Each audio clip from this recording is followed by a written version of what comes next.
كانت سفرية إلى الصين، سياحة. حلو. سياحة سفر. سياحة وترفيه. تمام. ولكن ولكن حصل لي موقف لما وصلت الصين. ايه الموقف ده؟ أقول لك إيه الموقف. اتفضل. كنت جعان وعايز آكل. المهم رحت أدور على مطعم.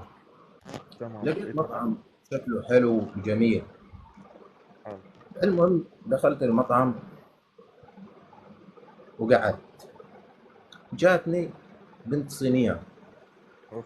بنت من الصين اللي هي شغالة في المطعم. إيه اكيد السنة بيجي في الصين. جابت لي كتاب كبير كده كبره اوف.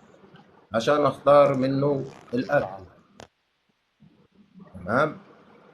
مية مية. المهم اخترت الاكل.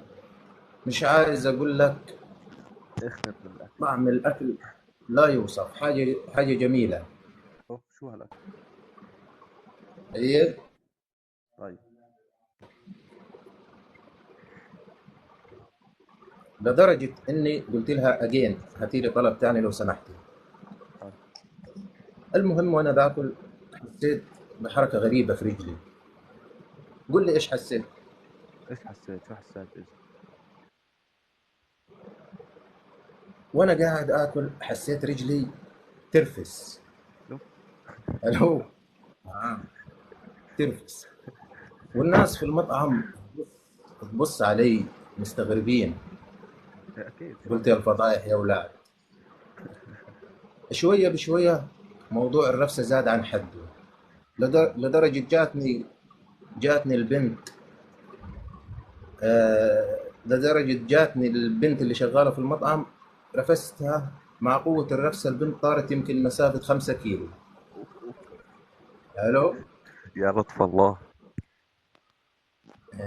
المهم جاني صاحب المطعم يجري ومعاه طبق اكل.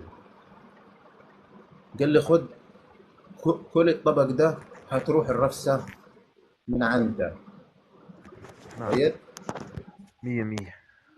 بس اكلت الطبق والحمد لله راحت الرفسه.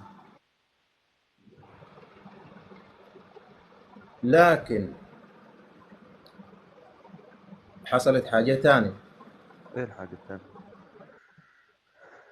لقيت نفسي بعد ما اكلت الطبق اللي جابوه لي صاحب المطعم. مم. بعد ما اكلت الطبق لقيت نفسي بدون ما احس بزحف على الارض الله زي الله. السلحفاه. طيب. شو السبب؟ السبب هقول لك السبب في الاخر. تفضل. ببص قدامي على الحيطه، حلو. لقيت صوره مكتوب عليها اهلا بك في مطعم الحمير والصراصير.